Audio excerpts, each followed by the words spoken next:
හරි එහෙමනම් පින්නතුන් සීල දෙනාම සාදුකාරයක් දෙන්න. නැවත වතාවක් සාදුකාරයක් දෙන්න. තුන්වෙනි වතාවටත් ශබ්ද නගා සාදුකාරයක් දෙන්න. එහෙනම් වැඳ ගන්න. සමන්ත චක්කවාලේසු අත්‍රා ගච්ඡන්තු දේවතා සද්ධම්මං මුනි රාජස්ස සුනන්තු සග්ග මොක්ඛදං ධම්මස්සවන කාලෝ අයං බදන්තා ධම්මස්සවන කාලෝ අයං බදන්තා ධම්මස්සවන කාලෝ අයං බදන්තා නමෝ තස්ස භගවතු අරහතු සම්මා සම්බුද්දස්ස නමෝ තස්ස භගවතු අරහතු සම්මා සම්බුද්දස්ස නමෝ තස්ස භගවතු අරහතු සම්මා සම්බුද්දස්ස සහවස්ස දස්සන සම්පදාය තයස්සු ධම්මා ජහිතා භවන්ති සක්කාය දිට්ඨි විචිකිච්ඡි චංච සීලබ්බතං වාපිය තත්ති කිංචි චතුර්ථපායේ ච විප්පමුත්තෝ ජචාපිටානානිය කබ්බෝ කාතුම් ඉදම්පි සංගේ රතනං පනීතං ඒතේන සච්චේන සුවත්ති හෝතු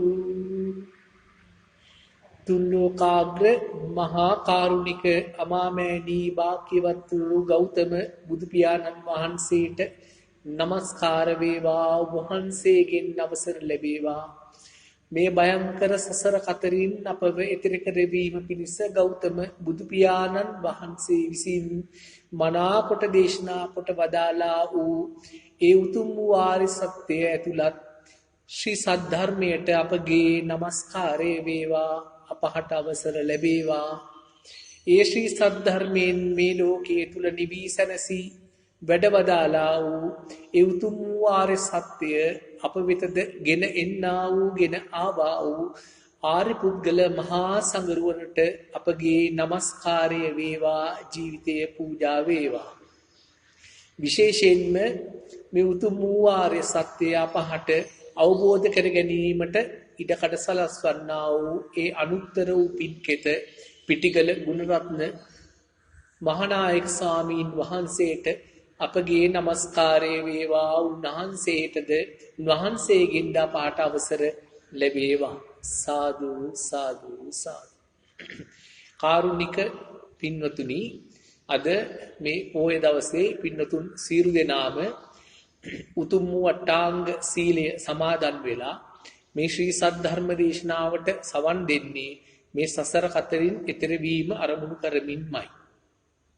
අද දවසේ සංඛ්‍යාව සීමිත වුණත් අපි බලාපොරොත්තු වෙනවා, අපි හිතනවා ඊ타ත්ම උචිත කණ්ඩායමක් හට තමයි මේ ශ්‍රී සද්ධර්ම දේශනාව ප්‍රවෘත්තිමට අපහට ඉඩකඩ ලැබෙන්නේ කියලා. මොකද ධර්මයේ පිළිබඳ යම් අවබෝධයක් ලබාගෙන තියෙන, ධර්මය අවබෝධ කරගෙන මේ භයංකර සසර කතරින් කෙසේ හෝ ඈතර වෙනවා කියන ඒ දැඩි වීරිය සහිත කණ්ඩායමක් හට මේ ධර්මයේ දේශනා කරනකොට අපිට හැකියාවක් තියෙනවා වඩාත්ම ගැඹුරු වූ ගාම්භීර වූ ශ්‍රී සද්ධර්ම කරුණු ඇතුළත් කරමින් මේ ආර්ය සත්‍ය දේශනාව පවත්වන්නට.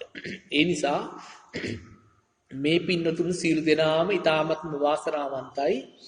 මොකද මාර බන්ධනයන්ගෙන් මිදිලා මේ වගේ පොයේ දවසකදී ගිහිගෙයින් නික්මිලා මේ ආකාරයට මේ උතුම් වූ ආර්ය සත්‍ය දේශනාවකට සවන් දෙන්නට ඉඩකඩ ලැබෙන්නේ නැහැ.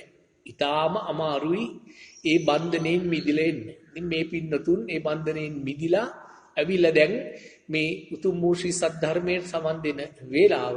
ඒ නිසා මේ පින්නතුන් හිතට ගත යුතුයි මේ ධර්ම කරුණු සියල්ල මනාකොට අපි අසාගෙන මනාකොට අවධාරණය කරගෙන ඉන් අනතුරුව ඒ අවධාරණය කරගත් ධර්ම කරුණු තමන් ජීවත් වෙනකොට ජීවත් වෙනවා කියලා කියන්නේ අරමුණු ගන්නකොට ඇහෙන් රූප දකිනකොට කනෙන් ශබ්ද අහනකොට නාසයෙන් ගඳ සුවඳ විඳිනකොට දිවෙන් රස විඳිනකොට කයෙන් පහස ගන්නකොට සහ සිතින් සිතිවිලි නැවත නැවත ඉස්මතු කරලා අරගන්න වෙලාවේදී මෙන්න මේ ධර්ම කරුණු වලට අනුකූලව සිතන්න මේ පින්වතුන් පුරුදු වෙන්න අවශ්‍යයි. ඒක තමයි ධර්මයේ හැසිරීම කියලා කියන්නේ. දැන් අපි අද දවසේ ගාථා රත්නයේ මාතෘකාව වශයෙන් ගත්තේ රතන සූත්‍රයේ 10 වෙනි ගාථාව. සහවස්ස දස්සන සම්පදාය තයස්සු ධම්මා ජහිතා භවಂತಿ. ඒ ඊටාම වටිනා ඊටාමත් වැදගත් ගාථාවක් අපි මාතෘකාව වශයෙන් ගත්තා. පළමුවෙන්ම මේ මාතෘකාවේ අර්ථය කෙටියෙන් ඒ පාලි වලින් තියෙන මේ මාතෘකාවේ අර්ථය පැහැදිලි කරලා ඉන්පස්සේ අපි ටික ටික මේ ධර්ම කරුණු ඔස්සේ ගැඹුරට යන්න බලාපොරොත්තු වෙනවා. සහවස්ස දස්සන සම්පදාය කියලා කියන්නේ දැන් පාලි වල අපි වටහා ගන්න වෙන්නේ දැන් ඉංග්‍රීසියේ වගේ ඒ පදේ නැත්නම් පද පේලියේ කෙලවරේ ඉඳලා අපි අර්ථය ගන්න වෙන්නේ. එතකොට සහවස්ස දස්සන සම්පදාය දර්ශනයක් යයි කියනු ලබන දර්ශනයක් යයි කියනු ලබන සෝතාපන්න ඵලයට යම් පුද්ගලයෙක් පත්වීමත් සමගම සහ එව අස්ස කියන වචන තුනේ එකතුව තමයි සහවස්ස කියලා කෙටි කරලා තියෙන්නේ. එතකොට සහ කියලා කියන්නේ සහ එව අස්ස කියලා කියන්නේ සෝතාපන්න ඵලයට පත් වෙන පුද්ගලයා. අස්ස. එව කියලා කියන්නේ පත් වෙනවා. සහ කියලා කියන්නේ සමගම. සෝතාපන්න ඵලයට පත් වීමත් සමගම. සෝතාපන්න ඵලයේ කුමක්ද කියන එක ඊට පස්සේ කියනවා දස්සන සම්පදාය. මේක සාමාන්‍ය දෙයක් නෙවෙයි. මේක දර්ශනයක්. සෝතාපන්න ඵලය කියන්නේ දර්ශනයක්. මේ දර්ශනයට යම් පුද්ගලයෙක් පත් වීමත් සමගම සහවස්ස දස්සන සම්පදාය තයස්සු ධම්මා ජහිතා භවಂತಿ. තයස්සු ධම්මා තයස්සු තුනක් මොනවද ධර්මයෝ තුනක්. ජහිතා භවಂತಿ ප්‍රහාණය වෙලා යනවා. ධර්මයේ තුනක් ප්‍රහාණය වෙලා යනවා. බුදුරජාණන් වහන්සේ තමයි මේ දේශනා කරන්නේ. මොනවද? සක්කාය දිට්ඨි විචිකිච්ඡි චංච සීලබ්බතන්වා පියතත්ති කිංචි. සක්කාය දිට්ඨියත් විචිකිච්ඡාවත් සීලබ්බත පරාමාසත් කියන ධර්මතා තුනක් ප්‍රහාණය වෙලා යනවා. එතකොට දැන් සක්කාය දිට්ඨිය කියලා කියන්නේ මොකක්ද කියන එක අපි පැහැදිලි කරනවා. සක්කාය දිට්ඨිය කියලා කියන්නේ අපි දන්නවා මේ ලෝකයේ සත්වයෝ පුද්ගලයෝ දේවල් අපිට තියෙනවා. අපි දකින්නේ මේ ලෝකේ සත්වයෝ පුද්ගලයෝ ඉන්නවා.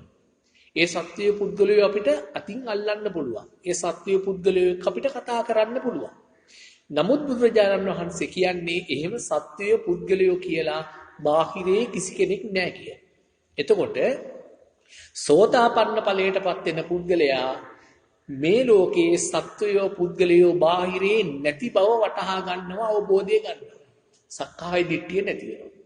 මේ සක්කාය දිට්ඨිය නැති වෙනකොටමයි විචිකිච්ඡාව. විචිකිච්ඡාව කියන්නේ බුදුරජාණන් වහන්සේ විසින් මනාකොට දේශිත මේ ශ්‍රී සද්ධර්මයේ පිළිබඳව තියෙන සැකය නැති වෙනවා.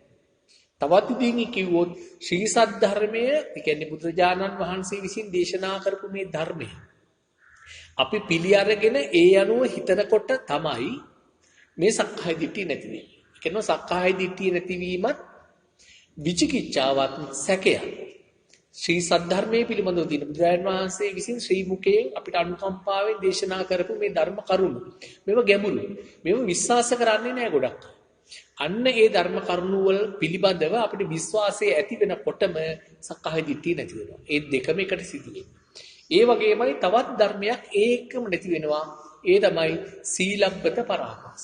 සීලබ්බත පරාමාස කියලා කියන්නේ පොදුවේ කිව්වොත් වෙනත් වෘත ඇදහිම කියලා කියනවා. වෙනත් වෘත අදහනවා කියන්නේ මොකක්ද කියලා අහුවට පස්සේ පොතපතේ තියෙන්නේ අර ගොන්නු වගේ හැසිරෙන විදිය, සතුන් වගේ හැසිරෙන විදිය, කුකුලන් වගේ හැසිරෙන විදිය, එහෙම ඉන්දියාවේ වෙනත් වෘත තිබුණා. නමුත් ඊට වඩා එහා ගිය දේකුයි බුදුරජාණන් වහන්සේ මෙතනින් කියන්නේ. සක්කාය දිට්ඨිය විචිකිච්ඡාව දෙකම නැති වෙනකොට සෝතාපන්න ඵලයටපත් වෙච්ච පුද්ගලයා දන්නවා අපි කරන්නා වූ සියලුම ක්‍රියාකාරකම්. තවත් විදිහකින් කිව්වොත් කාය සංකාර, වචී සංකාර සහ මනෝ සංකාර. සියලුම සංකාර අපි කරන්නේ අවිද්‍යාව නිසා කියලා දන්නවා. එතකොට එයා කුසල් පස්සේ හඹා යන්නේ නැහැ. කුසල් කරත් එයා ඒ කුසල් ටික කරන්නේ නිර්වාණයම ප්‍රාර්ථනා කරමින්මයි කරන්නේ. එතකොට කුසල් පස්සේ එලවෙලව යන්නේ නැහැ. අකුසල් කොහෙත්ම කරන්නේ නැහැ. මොකද කුසල් කියලා කියන්නේ අපි දන්නවා කුසල් අකුසල් කියලා කියන්නේ සසර දික් කරන දේවල්.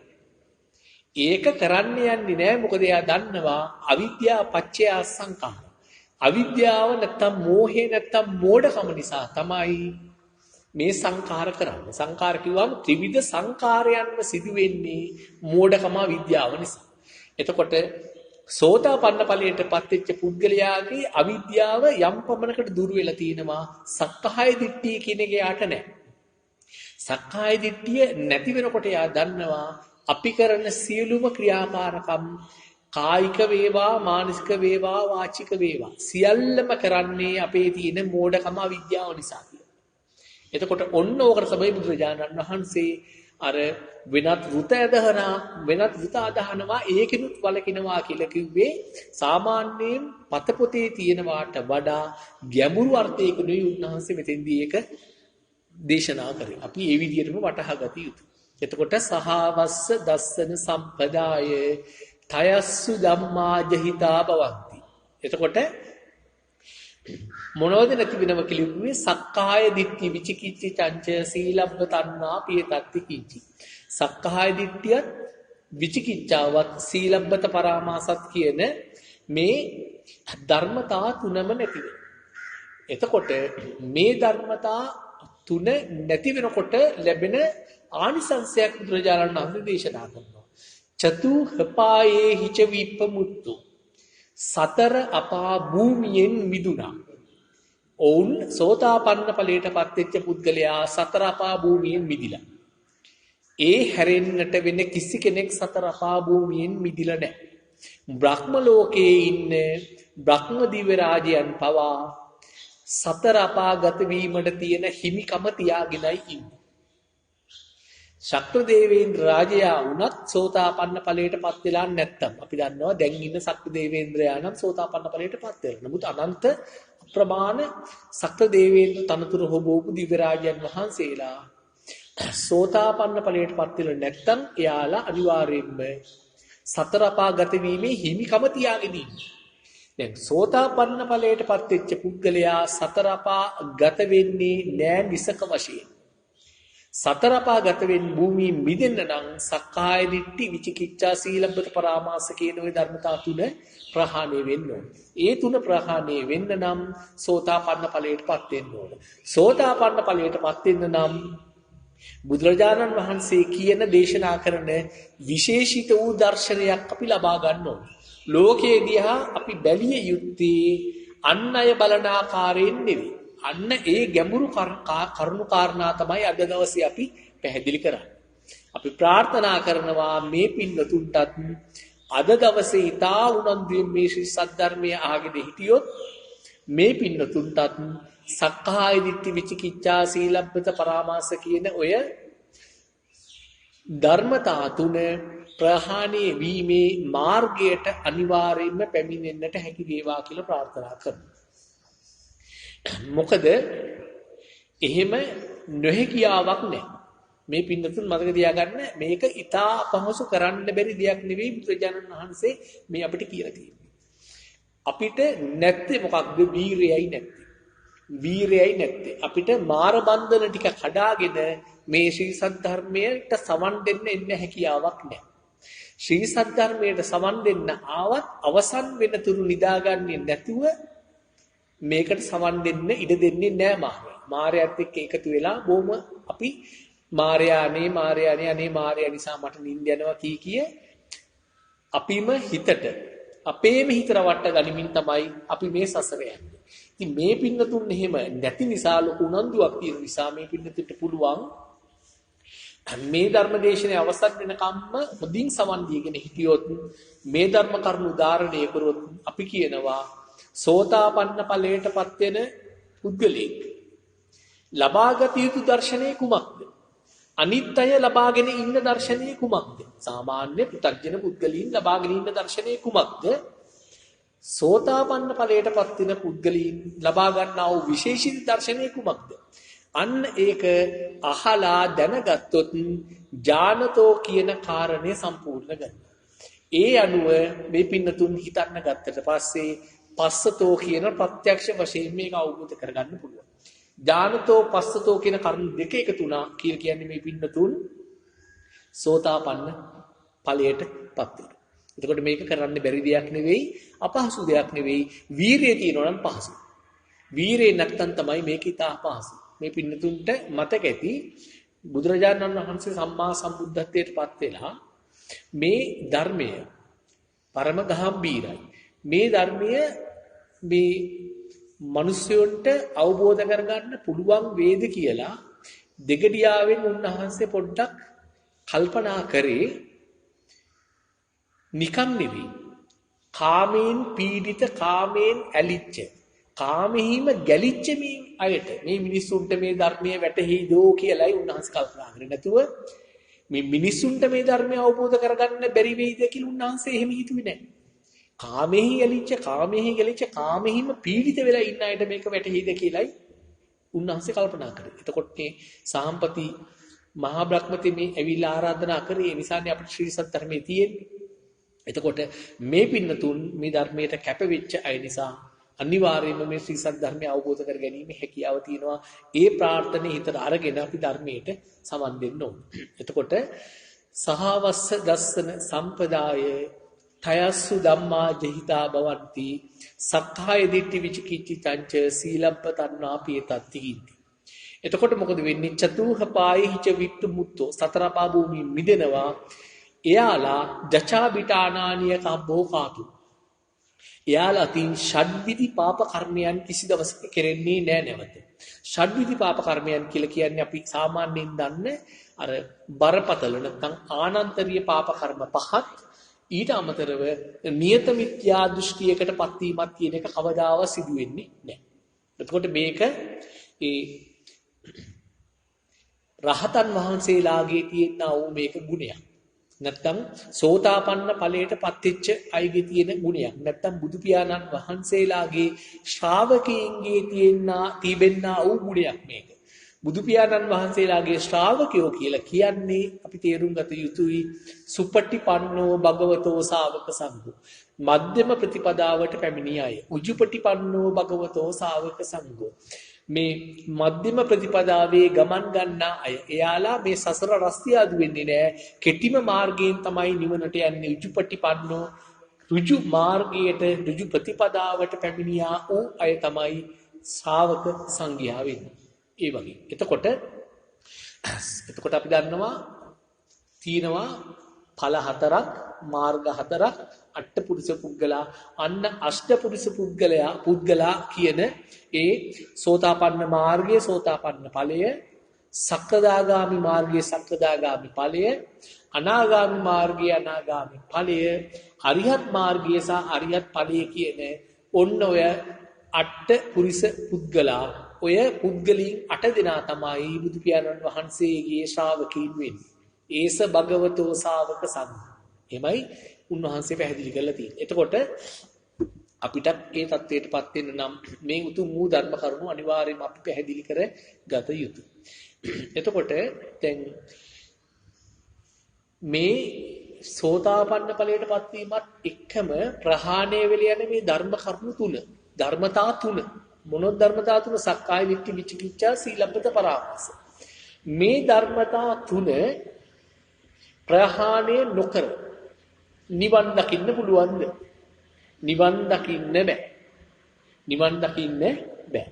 එතකොට අපි දන්නවා නිවන් දකින්න නම් ප්‍රහාණය කළ යුතු බැඳීම් කෙලෙස් සංයෝජන වර්ග 10ක් තියෙනවා. දස සංයෝජන කියලා කියන්නේ ඕකට. ඒ දස සංයෝජන වලින් අනුපිළිවෙලටයි ප්‍රහාණය කරගෙන එන්නේ වෙන්නේ. මුලින්ම තියෙන්නේ සක්කාය දිට්ඨි විචිකිච්ඡා සීලබ්බත පරාමාස. මේ සංයෝජන තුන කෙලෙස්. කෙලෙස් විතරක් නෙවෙයි මේවා දර්ශනයකින් දුරු කළ යුතු කෙලෙස්. මේවට කියනවා දිට්ඨාශ්‍රව කියලා. දිට්ඨාශ්‍රව. ඒ කියන්නේ වැරදි දර්ශනයක් නිසා තමයි මෙන්න මේ කෙලෙස් තුන හටගෙන තියෙන්නේ. එතකොට මේ වැරදි දර්ශනයක් නිසා හටගෙන තියෙන මේ කෙලෙස් තුන සංයෝජන තුන කඩන්න නම් ඒකට නිවැරදි දර්ශනයක් දාන්න ඕන. ඒ නිවැරදි දර්ශනය ගැන තමයි අද අපි පැහැදිලි කරන්නේ. පින්නතුන් එතකොට පැහැදිලි වෙන්න ඕනේ. දැන් සමහර අය කතා වෙනවා මේ මෛත්‍රී භාවනාව හොඳින් වඩලා නිවන් දකින්න පුළුවන් අනාගාමී වෙලා බ්‍රහ්ම ලෝකයට යන්න පුළුවන් කියලා කතා වෙනවා. කරණීය මෙත්ත සූත්‍රයේ ඕක තියෙනවා කියලා කියනවා. පුළුවන්ද මේ සක්කාය දිට්ඨි විචිකිච්ඡා සීලබ්බත පරාමාස කියන මේ සංයෝජන ප්‍රහාණය කරලා සෝතාපන්න ඵලයට දර්ශනය ලබා ගන්නේ නැතුව ඊටාම හොඳින් මෛත්‍රී භාවනාව වඩලා පුළුවන් ද අනාගාමී වෙන්න බෑ. කොහොමද කරණීය මෙත්ත සූත්‍රය කියන්නේ? දිට්ඨිංච අනුපගබ්බ සීලවා දස්සනේන සම්පන්නෝ. දිට්ඨිංච අනුපගබ්බ සීලවා. මොකක්ද දිට්ඨිංච අනුපගබ්බ සීලවා කියලා කියන්නේ? අන්තවලට වැටෙන්නේ නැතුව, දෘෂ්ටීන්ට වැටෙන්නේ නැතුව, දිට්ඨිංච අනුපගබ්බ සීලවා දෘෂ්ටීන් ඉක්මවලා දස්සනේන සම්පන්නෝ. මේ දර්ශන සම්ප්‍රයුක්තිය සබඳ මේ දර්ශනය කියලා කියන්නේ මේ සෝතාපන්න ඵලයේ මේ සහවස්ස දස්සන සම්පදාය කියන ගාථාවේ කියන මෙන්න මේ දර්ශනය ලබා ගන්න නැතුව කිසිම జగතෙකුට මාර්ගඵලයක් ලබා ගන්න බෑ. ඒ වගේම තමයි කිසිම අයෙක් කුමන කුසලයේ කරත් අටමහා කුසලයේ නෙවෙයි පින්නත්නි බුදුරජාණන් වහන්සේ දේශනා කරනවා මේ ධර්ම දේශනයක් කරන එක නැත්තම් ධර්ම දානය කරන එක ඊ타ත්ම ඉහළම පිනක්. ඒක මොන වගේද කියලා උන්වහන්සේ සංසන්දනය කරනවා. බුදුරජාණන් වහන්සේලාත් පසේ බුදුරජාණන් වහන්සේලාත් මහරහතන් වහන්සේලාත් මේ මහ පොළවේ ඉඳලා භවග්‍රය දක්වා උන්වහන්සේලා වඩම්මවල උන්වහන්සේලාට කසීසලු පූජා කරත් ඒ පූජාවට වඩා ධර්ම දාණය තුන් කියලා. එතකොට මොනතරම් අපි ධර්මයේ දේශනා කරත් මොනතරම් අපි ධර්මයට සමන් දුන්නත් ඒවා කුසල. හැබැයි මේ දර්ශනය ලබා ගන්නෙ නැතුව අපිට සතර අපා භූමිය ඉක්මවන්නට බෑ. ඒ නිසා මේ පින්නතුන් උනන්දු වෙන්න මැරෙන වෙලාවේදී බය නැතුව මැරෙන්න පුළුවන්. සතර අපා භූමිය ඉක්මවන්න පුළුවන්. Taman දැනගන්නවා, Tamanට තේරෙනවා සතර අපා භූමිය Taman ඉක්මවලා තියෙන්නේ කියලා බොහොම සතුටින් දුක් නැතුව මේ ජීවිතයෙන් සමුගන්න පුළුවන්. එතකොට අන්න ඒ දර්ශනයයි අපි දැන් ඇති කරගන්න ඕන. ඒ සඳහා තමයි මේ අපි දැන් මේ අවශ්‍ය කරුණු ටික පැහැදිලි කරන්නේ. දැන් මෙතෙන්දී අපිට වැදගත් වෙනවා මේ දර්ශනයට අදාළව නැත්නම් සෝතාපන්න ඵලයට අදාළ කරුණු පැහැදිලි කරන්න කලින් මේ සසරේ තියෙන භයානකකම පොඩ්ඩක් අපි වටහා ගන්න ඕනේ. මොකද මේ වගේ දර්ශනයකට හිත යොමු කරන්න. මේ පින්නතුන් ගිහි පින්නතුන් විදියට ගිහිව ඉන්නකොට තමන්ගේ ගෙදර දූ පුතා ඊට පස්සේ අමුදරුවන් ඊට පස්සේ සහෝදර සහෝදරියන් අම්මා තාත්තා අන්න යාලත් එක්ක ඉන්නකොට තමන්ගේ සිත එක පාටම මේ වගේ දර්ශනයකට යොමු කරන්න අපහසුයි. ඒකට යොමු කරන්න නම් මුලින් මේ සසර බය ගැන පොඩ්ඩක් මෙනෙහි කළ යුතු වෙනවා. සසර බය මෙනෙහි කරන්න තමයි මේ දර්ශනයට බොහොම පහසුවෙන් ප්‍රවිෂ්ඨ වෙන්න පුළුවන් වෙන්නේ. ඒ නිසා අපි මේ සංසාරයේ භයානකකම පොඩ්ඩක් අමතක කරලා මේ භවයේදී මේ ජීවිතයේදී අපි කරපු දේවල් කීපු දේවල් පොඩ්ඩක් අපි මතක් කරලා බලමු. දැන් මේ පින්නතුන් තමන්ගේ ගෙදර පවුලේ බර කරට ගත්ත දා ඉඳලා මේ දක්වා කල්පනා කරලා බලන්න. වැඩි කාලයක් ඕනේ නෑ. පවුලේ බර කරට ගත්ත දා ඉඳලා මේ දක්වා මේ පින්නතුන් කොච්චරක්නම් තමන්ගේ ගෙදෙට්ට බඩු බාහිර ආදිය හොයන්නේ කොච්චරක්නම් මේ පින්නතුන් ඇවිදලා ඇද්ද? කිලෝමීටර කොච්චරක් ඔය කකුල් දෙකෙන් ඇවිදලා ඇද්ද? හරකෙකුගේ අශ්වයෙකුගේ නම් ගොනෙකුගේ නම් කුර ගහන නිසා ඒක ගෙවෙන්නේ නැහැ. අපේ කුර ගහන්නේ නැතත් අපි ඒ විදිහට සෙරෙප්පු සපත්තු පළඳිනවා. බලන්න අපි පොඩි කාලේ ඉඳලා මේ දක්වා සෙරෙප්පු සපත්තු කීයක් නම් ගෙවුනාද කියලා. ඔය සෙරෙප්පු සපත්තු ගෙවුනේ නිකම්මද? මේ ඇවිදලා මොකටද මේ ඇවිද්දේ? අපේ දරු මල්ලන් සහ අපිව ජීවත් වෙන්න අවශ්‍ය නිසා ආහාර පාන හොයන්න රැකියාවක් කරනවා කියලා කියන්නේත් ඒක. ඒකට නේද අපි ඇවිද්දේ. දැන් වාහනයක වගේ අර මයිලෝමීටරයක් තිබුණා නම් අපේ කකුල් වලට හවි කළා. කිලෝමීටරේ නම් ලක්ෂ කීයක් මේ වෙනකොට අපි ඇවිදලා ඇද්ද මේ ජීවිතේ මේ කය පවත්වා ගන්න. එතකොට සෙරෙප්පු සපත්තු කොච්චර ගෙවෙන්නේ නැද්ද? ඒව ගෙවිලා කීයක් නම් කැඩිලා යන්නේ නැද්ද? ඒ වගේමයි කොච්චරක් බර හාල් පොල් 3-5 පෝලිං වල ඉඳලා කොච්චරක් බර මේ වෙනකොට කිලෝ කීයක් අත් දෙක කැඩි මේ පින්නතුන් උස්සගෙන ඉන්නේ නැද්ද? නමුත් දැන් ඒක අවසానද? තාම අවසాన නැහැ. තවත් කරනවා. හොඳයි දැන් ඒවත් කරලා අන්තිමට ඕවා කරගන්න බැරි අවස්ථාවක් එනවා. දැන් අපේ ගොඩක් පින්නතුන් ප්‍රමුඛතාවය දෙන්නේ මේ ධර්මය අවබෝධ කරගන්න නෙවෙයි මේ වගේ උතුම් ජීවිතයක් ලබලා අපිට වැඩ තියෙනවා. අපේ ගෙවල් වල අපිට වැඩ තියෙනවා. ඔය වැඩගෙන තමයි අපි මේ පැහැදිලි කරේ.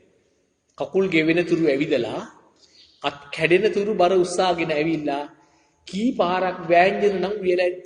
කී පාරක් ලිප මොලවල ඇද්ද? කී පාරක් ඒ ඉදුල් වාදන හොදලා ඇද්ද?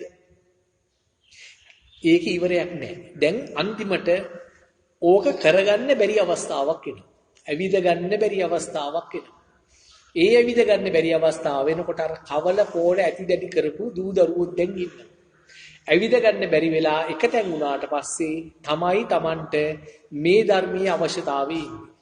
එතකොට Taman ප්‍රමාද වුණා වැඩි. Tamanට ධර්මයක් අවබෝධ කරගන්න බෑ. Tamanට ලොකු අසරණ බවක් දැනෙනවා. Tamanට එතකොට නිතරම වගේ කේන්තියක් තමයි එන්නේ. දැන් එතකොට අවසන් මොහොත ළඟා වෙනවා කියලා හිතන්න. කතා කරගන්න බෑ. වතුර ටිකක් ඉල්ල ගන්න බෑ. අතක් පයක් හොලව ගන්න බෑ. දැන් එතකොට මේ පින්නතුන් මිය යන මොහොතේදී හිත පිහිටුවන්න දෙයක් හොයාගෙන තියෙනවා. කිලෝමීටර් ලක්ෂ ගාණක් ඇවිදලා ගෙදෙට්ට බඩු අරගෙන ආවා. අත කැඩෙනකන් බර ඇද්දා කිලෝ ගණනාවක් ඇද්දා හරකෙක් වගේ බර ඇද්දා. දැන් අන්තිම මොහොතේ අසරණ වෙලා මැරෙනකොට හිත පිහිටුවන්න මේ පින්නතුන් දෙයක් හොයාගෙන තියෙනවා. නැත්තම් මේ පින්නතුන් බොහෝම අන්ත අසරණ දුප්පත් හිඟන්නෙකුටත් අන්ත ආකාරයෙන්ුයි මාර්යා අභියසදී අඬ මේකින් සමුගන්න වෙන්නේ. මේ පින්නතුන් මතක තියාගන්න අන්තිමට මේ චුතිසිත සඳහා හේතු වෙන්නේ බුදුරජාණන් වහන්සේ දේශනා කරලා තියෙනවා අපිට ප්‍රධාන කර්ම නැත්තම් ප්‍රධාන නිමිති 4. මොකද්ද පළවෙනි එක? මරණාසන්න මොහොතේදී මොකද්ද මුලින්ම ඉස්සරහට එන්නේ? මොකද්ද මරණාසන්න මොහොතේදී මුලින්ම ඉස්සරහට එන්නේ? නෑ කරපු කර්මය නෙමෙයි මුලින්ම එන්නේ.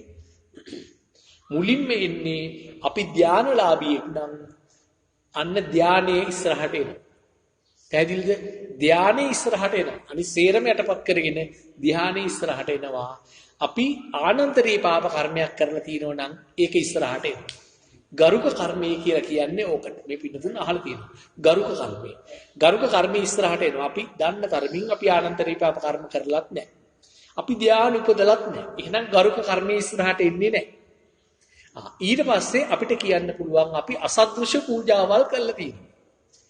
අපි මහා කටින පූජාවල් කරලා තියෙනවා. අපි චෛත්‍ය ආරාම ප්‍රතිසංස්කරණය කරලා තියෙනවා. අපි මහා දම්සභා මණ්ඩපයන් සකස් කරලා තියෙනවා. අපි ස්වාමීන් වහන්සේලා වස්වස්සවල තියෙනවා. ඒක ඉස්සරහට එනවා කියලා කියලා නැහැ. හොඳට තේරුම් ගන්න. ඒක ඉස්සරහට එනවා කියලා කියලා නැහැ. එන්නේ ගරුක කර්මය. දෙවෙනියට දැන් ගරුක කර්ම නැහැ. දෙවෙනියට ඉස්සරහට එන්නේ මොකක්ද? ආසන්න කර්මය. ආසන්න කර්මයයි එන්නේ. ඔය කිසිවක් එන්නේ නැහැ. මේ පින්වතුන් අපේ පින්වතුන් රැවටිලා ඉන්නේ. අපේ පින්වතුන් රවටලා තියෙන්නේ. කටින පින්කමක් කරාම කටින පින්කම ඉස්සරහට එනවා කියලා හිතනවා. චෛත්‍යයක් ප්‍රතිසංස්කරණය කරාම ඒක ඉස්සරහට එනවා කියලා හිතනවා. ඒක ඉස්සරහට එන්නේ නැහැ. අපිට ගරුක කර්ම නැත්තම් ඉස්සරහට එන්නේ ආසන්න කර්මය. දැන් බලන්න මේ පින්නතුන් ඇඳේ වැතිරිලා අවසන් මොහොතේ හුස්ම අදිනවා. මොකද්ද ආසන්න කර්මය? ඇහැට ගැටෙන්නේ කුමක්ද? ඇස් පේන්නේ නැහැ. අන්ධ වෙලා කියමුකෝ. කනට ඇහෙන්නේ කුමක්ද? කනුත් බිහිරි. ගතට දැනෙන්නේ කුමක්ද? එහෙමත් නැත්නම් හිතට දැනෙන්නේ කුමක්ද? හිතට එන්නේ කුමන සිතිවිල්ලක්ද? අන්න ආසන්න කර්ම. දැන් කටින පූජාවක් කරලා ස්වාමීන් වහන්සේලා වස්වස්සවල ඒවා නරක දේවල් නෙවෙයි හොඳ දේවල්. නමුත් බුදු පියාණන් වහන්සේ ඕව කර ඕවයි පස්සේ යන්න කියලා නෙවෙයි උන්වහන්සේ දේශනා කරේ. මේ සසර කතරින් එතෙර වෙන්න කියලායි උන්වහන්සේ දේශනා කරේ. මේ සංසාරේ එක මොහොතක්වත් ඉන්න එපා කියලායි උන්වහන්සේ දේශනා කරේ. උන්වහන්සේ පරිනිර්වාණයටපත් වෙන මොහොතේදී අනිකුත් ස්වාමීන් වහන්සේලා පෘථග්ජන කියන්නේ රහත් භාවයටපත් නොවෙච්ච ස්වාමීන් වහන්සේලා අඬා වැළපෙද්දි ධර්මාරාම ස්වාමීන් වහන්සේ ඉස්සරහින් ඉඳගෙන මේ මගේ අන්තිම අවස්ථාව වහ නිවන් දැකිය යුතුයි කියලා. එයා භාවනා කරනකොට මොකද වුනේ? අනිත් අය දොස් කියන්න ගත්තා. බොහෝ ආත්මාර්ථකාමී කියලා. බුදුරජාණන් වහන්සේ මොකද්ද කිව්වේ? නෑ ධර්මාරාම තමයි මගේ ශ්‍රාවකයා.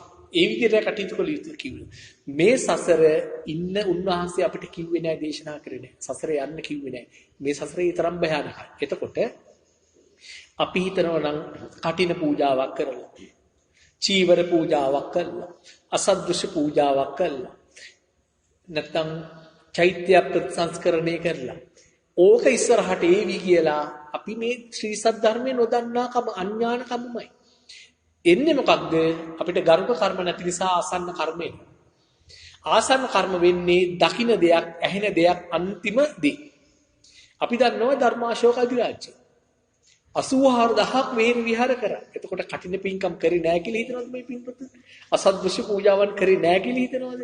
තමන්ගේ දුවයි පුතයි ශාසනයට පූජා කරා. හැබැයි අන්තිමට ඒව ආවද ඉස්සරහට? නෑ. පවන් සලසල ඉන්නකොට යම් කාන්තාවක් ඒක යට කරදරයක් වුණා. අන්න ආසන්න කර්මය තරහ හිතුණා. තිරිසන්න ආත්මය ඉපදුණා. පැහැදිලිද?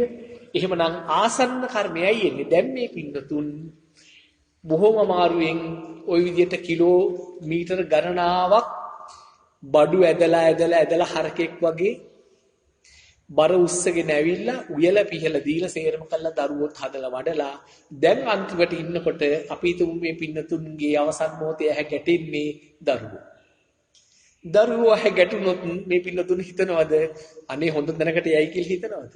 නෑ. කෙලින්ම പ്രേත අපායෙම තමයි. പ്രേත අපායෙම තමයි බුදුරජාණන් වහන්සේ පැහැදිලි කරලා තියෙනෝනේ. මහගෙදර අපේ මහගෙදර പ്രേත අපාය. ඊට පස්සේ අපි තුමු දරුවෝ හිටියේ නෑ කියලා. දරුවෝ හිටියේ නැතුනොත් මෙච්චර මං කවල පොළ හදලා අන්තිම මොහොතේ මගේ පණ යන වෙලාවේ මේ එකෙක්වත් නැහැ කියලා දේශයක් ඇති වෙලා තවත් තියෙනවා අසුරනිකායක් ඔන්න යනවා ඉතින්. පලි ගන්න එනවා ඊට පස්සේ. පැහැදිලි නේද? ආන්න ඒ නිසා මේ පින්නතුන් අවසන් මොහොතේදී සිත පිහිටුවන්න අරමුණක් අනිවාර්යයෙන්ම සොයාගත යුතුයි. අපි මෙච්චර කියන්නේ වැඳ කියනවා මේ ශ්‍රී සද්ධර්මය අහන්න මොකද දුක හිතෙනවා අවසන් මොහොත අපිට හිතා ගන්න පුළුවන් මොකද්ද කියලා தත්ත්වය. එතකොට මේ හොත මනුස්ස ජීවිතයක් ලබලා ඊළඟ ජීවිතය සතර පාගත වුණොත් ඉදිරියේදී මේලෝ පහළවි වැඩවදාරන මේ මෛත්‍රී බුදු පියාණන් වහන්සේ හමු වෙන්නවත් උන්වහන්සේගෙන්වත් නිවි සැනසීලා මේ භයංකර සසර කතර නිමා කරන්නට අපිට බැරි වෙනවා. මේ පින්නතුන්ට බැරි වෙනවා. ඒ නිසා මේ පින්නතුන් මතක තියාගන්න අපි අනිවාර්යයෙන්ම අවසන් මොහොතේදී සිත පිහිටවන්න දෙයක් අපි සකස් කරගත යුතුයි, සොයාගත යුතුයි. එතකොට යම් කෙනෙක් එහෙම සෝතාපන්න ඵලයටපත් වෙලා තිබුණොත් ඉදිරියට එන්නේ මොකක්ද? ඒක ඉදිරියට එනවා. මීට කලින් ධර්මදේශනයකදී අපි ඒ බව පැහැදිලි කරා. මම හිතන්නේ මේ පින්තුන්ට මතකයි.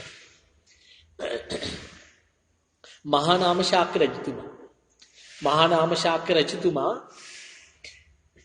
සවැත් නුවර ජේතවනාරාමයේ දෙව්රම් විහෙරට යනවා බුදුරජාණන් වහන්සේ හම්බෙන්න. සෝතාපන්න ඵලයටපත් වෙලා ඉන්නේ. ගිහිල්ලා බැඳලා කියනවා අනේ ස්වාමීනි ඔබ වහන්සේගේ ශ්‍රාවකයෝ දකින්නකොට මගේ හිත පුදුම විදියට නිවි සැනසෙනවා. පුදුම විදියට හිත එකතෙන් වෙනවා.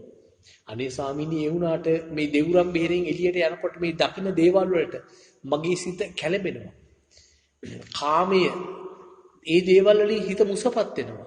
අනේ ස්වාමීනි ඒ වගේ මොහොතක මම මිය ගියොත් නරක තැනකට යයි නේද කියලා කියනවා. එතකොට බුදුරජාණන් වහන්සේ කියනවා නෑ මහා නාම බිය නොවන්න. ඔබ මේ වගේ දෙයක් හිතන්න. ගිතෙල් කලයකට ගිතෙල් පුරවලා වතුර යටට අරගෙන ගිහිල්ලා මේ කලේ බින්දොත් එහෙම මොකද වෙන්නේ මහා නාම? සාමීනී වලං කැබලි ටික ගඟ පතුලේ රැඳෙවි ගිතෙල් ටික උඩට මතුවේ. අන්න ඒ වගේ මහා නාම ඔබ මේ අවබෝධ කරගත්ත ධර්මය අවසන් මොහොතේදී සියල්ල අභිභවා මතුවෙනවා. ඒ නිසා බිය නොවන්න කියලා උන්වහන්සේ පැහැදිලි කරා. අන්න ඒ නිසා තමයි උන්වහන්සේ කිව්වේ සෝතාපන්න ඵලයටපත් වෙනවත් එක්කම චතුහපායේ හිච විපමුක්තු සතරපා භූමියෙන් මිදුණා. ඒ නිසා මේ පින්නතුන් පුළුවන් තරම් උත්සාහ කරන්න ඒ අවස්ථාවට ළඟා වෙන්න. අපහසු නෑ. හරි. එතකොට දැන් මේ පින්නතුන් දන්නවද අපේ මේ බුදු පියාණන් වහන්සේ තමයි මේ 820 බුදුරජාණන් වහන්සේලාගේ අඩුම ආයුෂ කාලයක් වින්දේ. ආයුෂ අවුරුදු 80. බුද්ධත්වයට පත් වෙලා අවුරුදු 45යි උන්වහන්සේ වැඩ සිටියේ. එතකොට අනිත් සියලුම බුදුරජාණන් වහන්සේලා ආයුෂ අවුරුදු දසදහස් වලින් තමයි ජීවත් වුනේ. අවුරුදු දසදහස්. අපේ බුදු පියාණන් වහන්සේ අවුරුදු 45යි බුද්ධත්වයට පත් වෙලා හිටියේ. හැබැයි මේ පින්නතුන් දන්නවද මේ ඊටා කෙටි කාල සීමාව තුළදී අපිට අදාහ ගන්න බැරි තරම් දෙවි බඹුන් මිනිස්සෙයින් මේ භයංකර සසර කතරින් උන්වහන්සේ ඊතර කෙරුවා. මහා ප්‍රඥාවන්ත බුදු පියාණන් වහන්සේ අපේ ගෞතම බුදු පියාණන් වහන්සේ මේ පින්නතුන් දන්නවද සූවිසි අසංකේය 9 කෝටි 60 ලක්ෂයක්. සූවිසි අසංකේය කිව්වම අපි දන්න කොච්චරද කියලානේ. බින්දු සූවිසි අසංකේය 9 කෝටි 60 ලක්ෂයක් දෙන මේ භයංකර සසර කතරින් අර කෙටි කාල සීමාව තුළ උන්වහන්සේ ඊතර කෙරෙනවා. ඒ ඊතර කරවන්නට උන්වහන්සේ මීට කල්ප ලක්ෂ අසංකේය 20කට කලින් ඉඳන් ඊටත් වඩා අතීතයේ ඉඳන් කල්ප ලක්ෂ අසංකේය කියන්නේ බිඳු 140. කල්ප ලක්ෂ කල්පයක් තේරුම් ගන්න පුළුවන් නේ. මේ පින්නතුන් උයන පිහනකොට තමන්ගේ ගෙදර තියෙනව නේද අබ ඇට දාලා පොඩි වාජනයක්. ඒ අබ වාජනේ අතට ගන්නකොට හිතන්න මේ මේ වාජනේ පුරවලා අබ ඇට තිබුණොත් පොඩි වාජනයක් නේ. මේ අවුරුදු 100කට එක අබ ඇටයක් අයින් කරොත් මේ පෙට්ටිය හිස්සෙන්න කොච්චර කල්යක්. දැන් කල්පය කොහොමද? 16ක් දිග පළල උස පෙට්ටියක අබ පුරවලා අවුරුදු 100කට වරක් එක ඇටයක් අයින් කරන ඕන කල්පය. ඊට දිගයි. ඒ වගේ කල්ප ලක්ෂ අසංකේය 20කට කලින් තමයි උන්වහන්සේ වාග් ප්‍රනිදාය පුරණ කාලය. වාග් ප්‍රනිදාය කියලා කියන්නේ මුලින්ම බුදු පියාණන් වහන්සේ කෙනෙකුට සම්මා සම්බුද්ධත්වයට පත් වෙන්න ඒ බෝධිසත්වයන් වහන්සේට අම්මා විවරණ දෙන්න ඕනේ. අනේ පුතේ ඔබ බුදු වියන් කියලා. ඉන්පස්සේ අවුරුදු ලක්ෂ කෝටි ගාණක් කල්ප ගාණක් උන්වහන්සේ සම්මා සම්බුද්ධත්වයට පත් වෙනවා සසර කතරින් මේ සත්වීන් එතර කරනවා කියලා හිතින් ප්‍රාර්ථනා කරනවා. ඒකට කියනවා මනෝ ප්‍රනිදාය. මනෝ ප්‍රනිදායෙන් පස්සේ උන්වහන්සේ කෙලින්ම කටින් ප්‍රකාශ කරනවා වාග් ප්‍රනිදාය. එතකොට මේ වාග් ප්‍රනිදාය පුරණ කාලේ හිටියා බුදු පියාණන් වහන්සේ කෙනෙක්. ඒ උන්වහන්සේගේ නමත් ගෞතම. උන්වහන්සේගේ නමත් ගෞතම. අපි කියන්නේ පුරාණ ගෞතම කියලා. ඒ ගෞතම බුදු පියාණන් වහන්සේ ගෝත්‍රයෙන්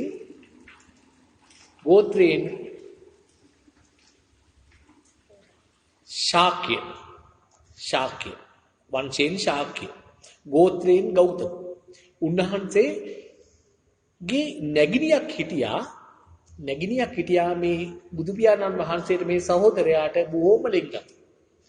මෙන්න මේ නැගිනිය දවසක් ගෙදෙට්ට පිටිසිලා වැඩිය උතුමෙකුට අබතෙල් පහනක් පූජා කරලා ප්‍රාර්ථනා කරනවා අනේ මගේ මේ සහෝදර මේ බුදු පියාණන් වහන්සේ වගේම මටත් මතු යම් දවසක ගෞතම කියන නාමයෙන් ශාක්‍ය කියන වංශයෙන් සිද්ධාර්ථ කියන නම ඇති උප්පත්තිය ලැබලා මේ භයංකර සසර කතරින් සත්‍යය ඊතර කරවන්න ලැබේවා කියලා ඒ සඳහා පිරිමි ආත්ම භාවයක් ලැබේවා කියලා අර අබතෙල් පහන පූජා කරනවා. අන්නේ අබතෙල් පහන පූජා කරලා ඒ ප්‍රාර්ථනාව කරපු ආත්ම භාවයට පස්සේ ඉඳලා උන්වහන්සේට එයාට පිරිමි ආත්ම භාවයක් ලැබුණා. අන්න ඒ තමයි අපේ බෝසත්ත්වයන් වහන්සේ. එදා අබතෙල් පහන පූජා කරලා යම් උත්මේක ඉදිරියේ ප්‍රාර්ථනාවක් කරාද අන්නේ උත්මයා තමයි පසු කාලෙකදී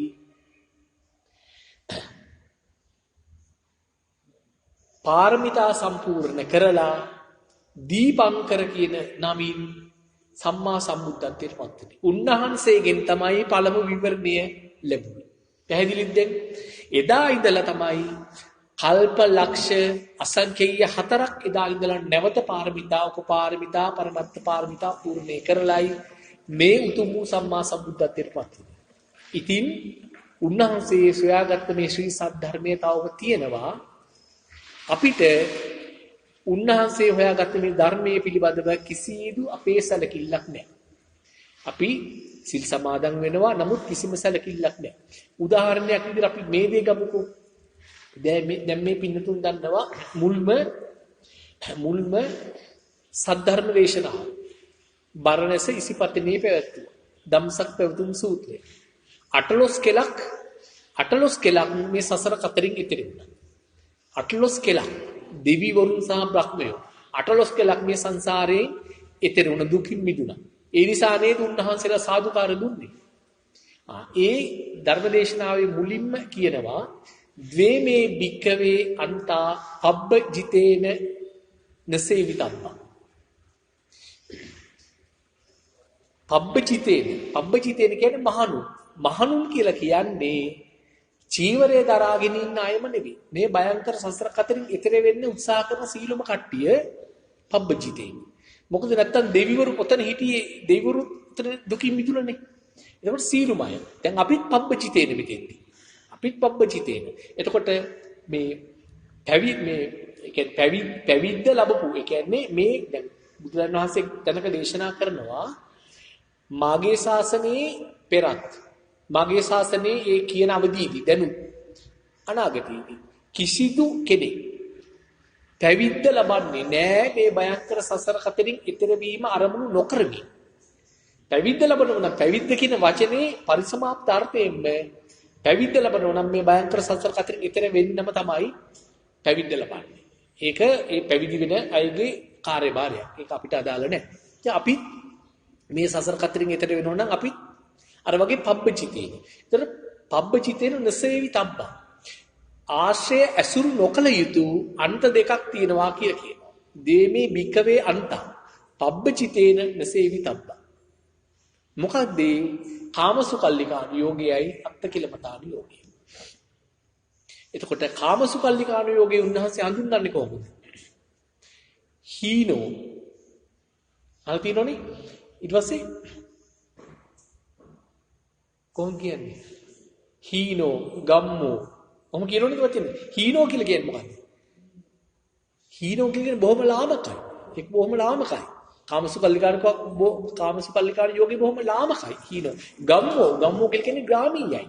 ග්‍රාමීයයි කියලා කියන්නේ කිසිම දෙයක් විචාර බුද්ධියෙන් තොරව කරන ගමේ ඉන්න මිනිස්සු ඉන්නේ කිසිම දැනුමක් නැති මොලයක් නැහැ කියලා කියන්නේ අපි. ආන්නේ වගේ මොලයක් නැති අය කරන අය තමයි කරන්නේ ගම්මෝ. හීනෝ ගම්මෝ. ඊට පස්සේ කියනවා පෝතුජ්ජනිකෝ. පෘතජ්ජනින්ට අදාළ දෙයක් මේක. අනරියෝ මේක ආර්ය නෑ. අනත්ත්‍සනිතෝ මේක අවඩ පිණිසමයි තියෙන්නේ කියලා කියනවා.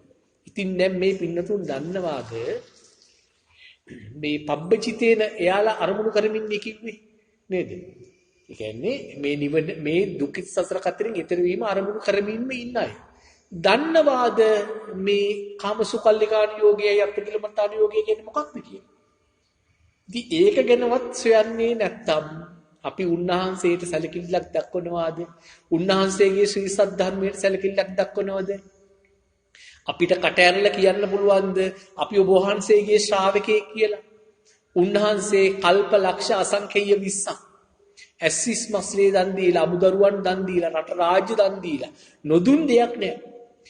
දන් දීලා අනන්ත අප්‍රමාණ දුක් පීඩා විඳින්න මේ අවබෝධ කරපු ධර්මය එහෙමනම් දෙයියනේ කාටද? මේක තේරුම් ගන්නේ නැත්තම්, තේරුම් ගන්න උනන්දුවක් නැත්තම්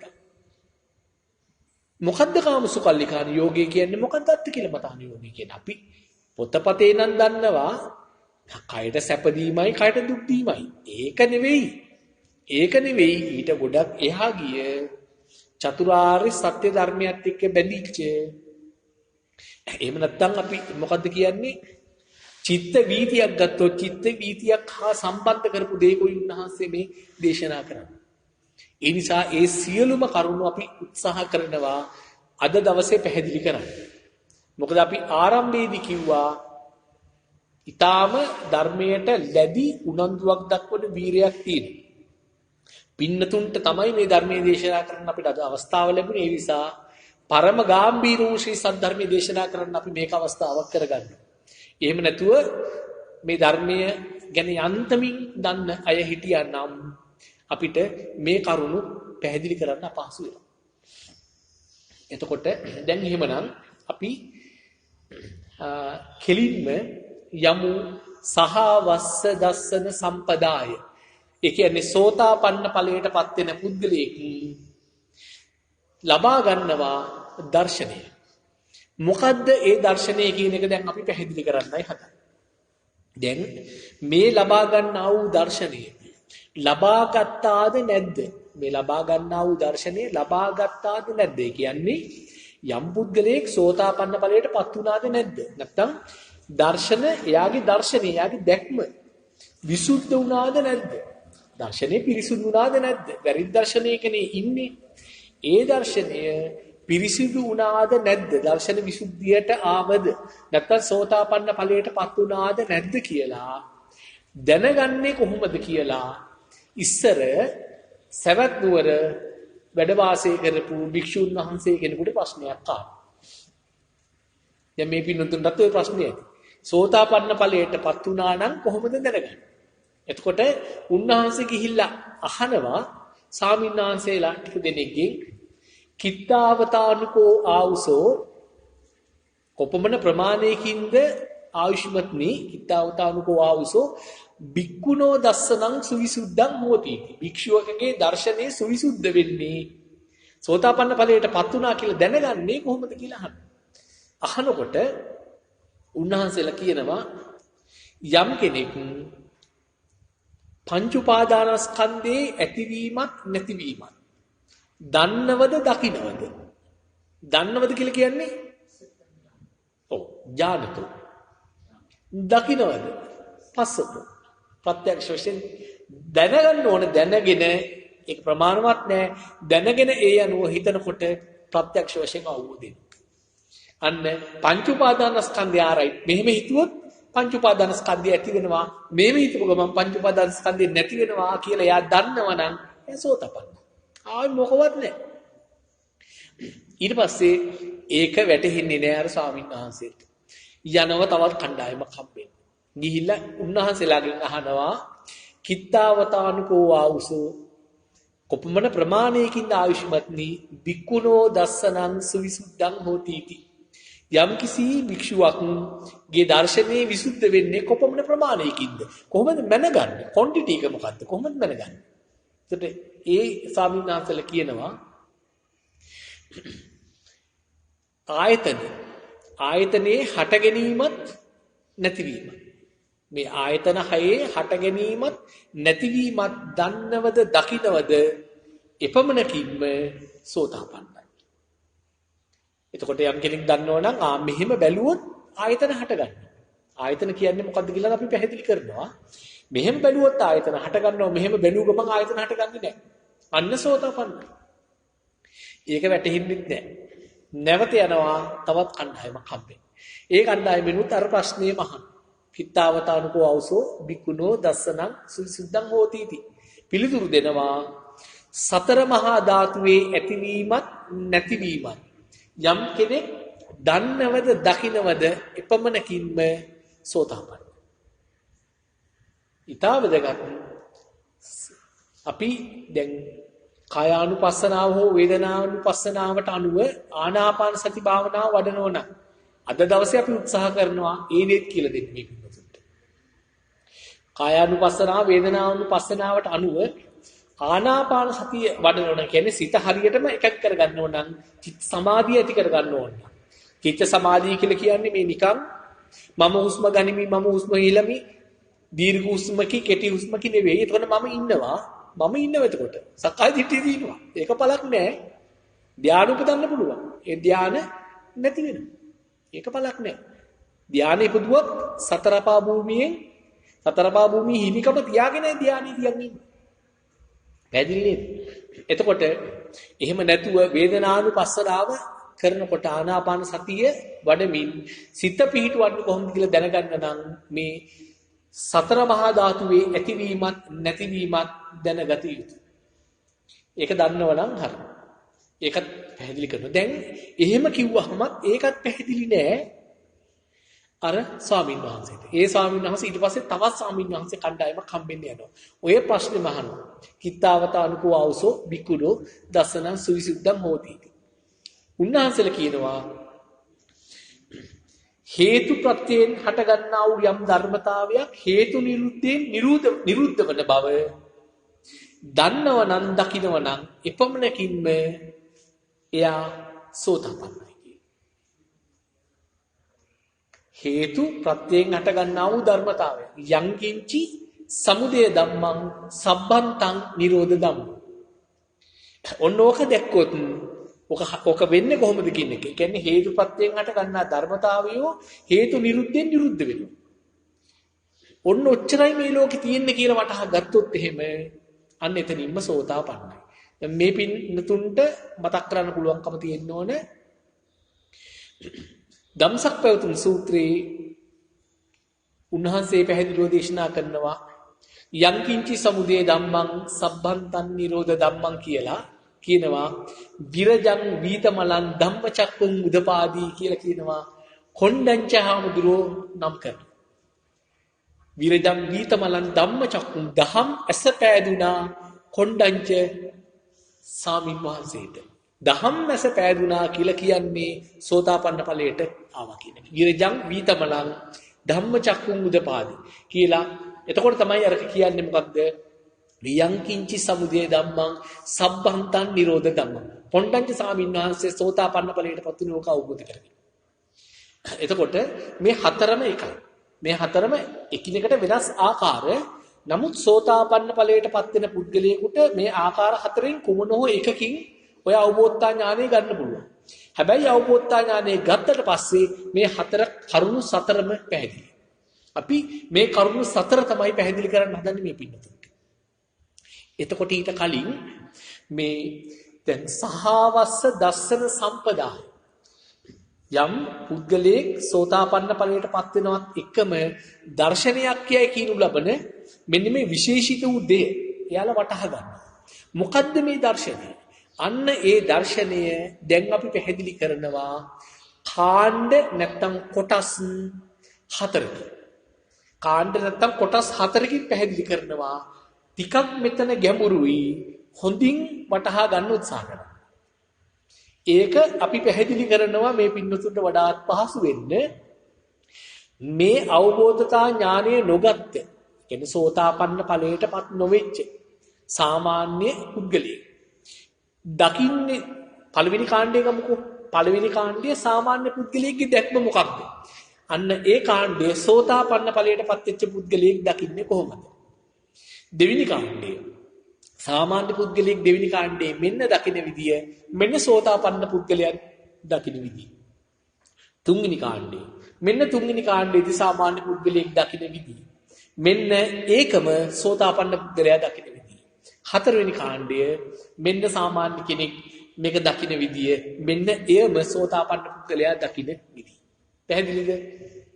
දැන් එතකොට ලියා ගන්න ඕන නම් ලියා ගන්නත් පුළුවන්.